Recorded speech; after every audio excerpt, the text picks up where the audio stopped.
প্রতিদিনের মতো আজকেও চলে এসেছি বাছাই করা কিছু গুরুত্বপূর্ণ খবর নিয়ে। খবরের শুরুতেই শিরোনাম। অনুপ্রবেশকারী তত্ত্ব খারিজ কমিশনের, কান ধরে ক্ষমা চান বিজেপি নেতারা, তোপ অভিষেকের। কংগ্রেসের অন্দরে চরমে সংঘাত, নিজেদের মধ্যেই লড়ছেন রাহুল প্রিয়ঙ্কা, বিস্ফোরক কেন্দ্রীয় মন্ত্রী। পাকিস্তানের সঙ্গে সংঘাতে বন্ধ ওষুধ আমদানি, বন্ধুকে পাশে পেতে ভারত সফরে আরও এক তালিবান মন্ত্রী।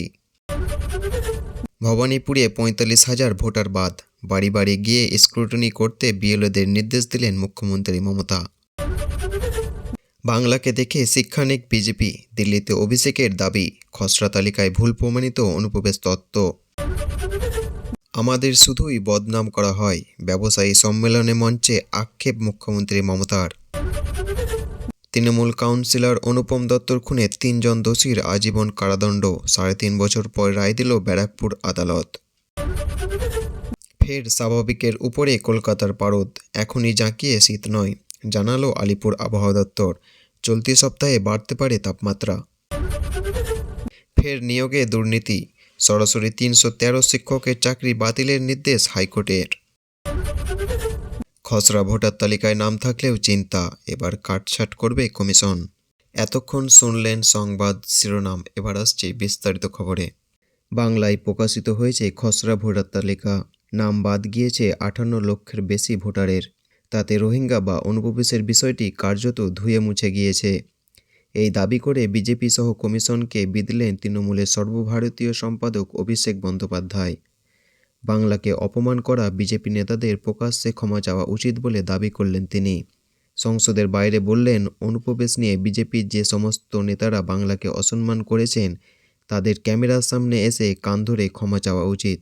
পাশাপাশি তার দাবি, বিএলওদের মৃত্যুর জন্য দায়ী নির্বাচন কমিশন।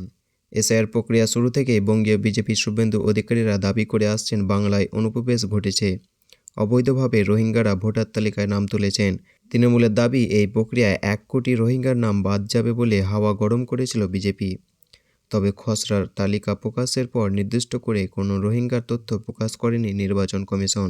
কমিশনের প্রকাশিত তথ্যকে হাতিয়ার করেই অভিষেকের তোপ।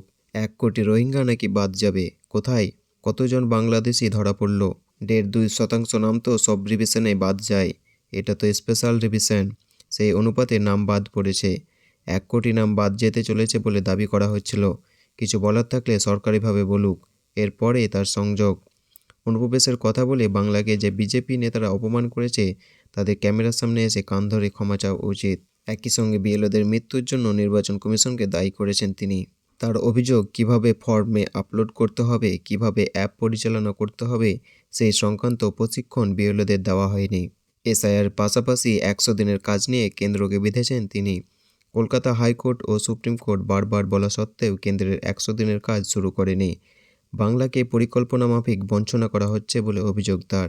এই প্রকল্প বাবদ বাংলার ৫২,০০০ কোটি টাকা কেন্দ্র আটকে রেখেছে বলে দাবি করেছেন অভিষেক। রাজ্য সরকার নিজেদের উদ্যোগে ১০০ দিনের টাকা মিটিয়েছে, সেই কথাও তিনি বলেছেন। সাংবাদিকদের সঙ্গে প্রশ্ন উত্তর পর্বে বাংলার বিধানসভা নির্বাচনে কংগ্রেসের সঙ্গে জোটের বিষয় উঠে আসলে অভিষেক জানান, সিদ্ধান্ত নেবেন দলনেত্রী মমতা বন্দ্যোপাধ্যায়। তবে বাংলায় কংগ্রেসের সংগঠন দুর্বল, তৃণমূলকে জেতার জন্য হাত শিবিরের সঙ্গে জোট বাঁধার প্রয়োজন নেই। একার ক্ষমতায় তৃণমূল আবার ক্ষমতায় আসবে। তিনি বলেন, নরেন্দ্র মোদী আত্মনির্ভর ভারতের কথা বলেছেন, মমতা বন্দ্যোপাধ্যায় স্বনির্ভর বাংলা গড়ে তুলেছেন। কংগ্রেসের সঙ্গে আমাদের জোটের প্রয়োজন নেই, সিদ্ধান্ত নেত্রী নেবেন। তবে এবার নির্বাচনে তৃণমূল আরও শক্তিশালী হয়ে ফিরবে।